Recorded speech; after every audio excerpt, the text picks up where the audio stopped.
मध्य प्रदेश में आगामी 2023 विधानसभा चुनाव की तैयारियों को लेकर भाजपा कोर कमेटी की बैठक प्रदेश कार्यालय में हुई। एक लंबे अंतराल के बाद कोर कमेटी की बड़ी बैठक हुई। बताया जा रहा है कि इस बैठक में संगठन में हुए बदलाव पर बहुत बड़ी चर्चाएं हुई हैं। इस बारे में युवा मतदाताओं तक पहुंचाने का लक्ष्य रखा गया है। जानकारी के अनुसार इस बैठक में गरीब कल्याण की योजना को निचले स्तर तक ले जाने का कार्यकर्ता को निर्देश मिले हैं। साथ ही इसके 10% वोट बढ़ाने पर भी चर्चा हुई है। इसके अलावा नए संभाग के प्रभारियों के कामकाज को लेकर भी काफी चर्चाएं हुई हैं और आगामी कार्यक्रमों और फीडबैक पर भी चर्चा हुई है। बैठक में ये भी तय हुआ कि भाजपा की छवि दूसरे दलों के बड़े नेताओं की पैराशूट लैंडिंग कराने की बनती जा रही है, जिसे अब बदलने की जरूरत है। भाजपा ने ये भी तय किया कि अब बहुत जरूरी होगा तो ही विरोधी दल के किसी बड़े नेता को भाजपा में लाएंगे। बीजेपी अब पूरी तरह से बूथ लेवल पर काम करने वाले विरोधी दल के मजबूत छोटे नेताओं को भाजपा में साथ लाने की कोशिश करेगी। वहीं बैठक में ये तय हुआ कि सभी मंत्री अपने अपने प्रभार के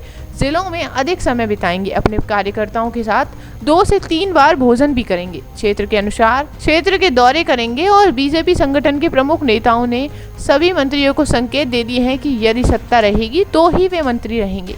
यदि उनका अपना प्रदर्शन, कार्य व्यवहार और लोकल रिपोर्ट सही नहीं आएगी तो फिर जो भी कार्रवाई होगी उसके वे स्वयं जिम्मेदार होंगे। कोर कमेटी की बैठक में भाजपा में 200 सीटों को पाने का लक्ष्य भी रखा गया है। बैठक में अगले महीने कैबिनेट विस्तार करने को लेकर भी चर्चा हुई। हालांकि इस बारे में बीजेपी के नेताओं ने फिलहाल चुप्पी साध रखी है।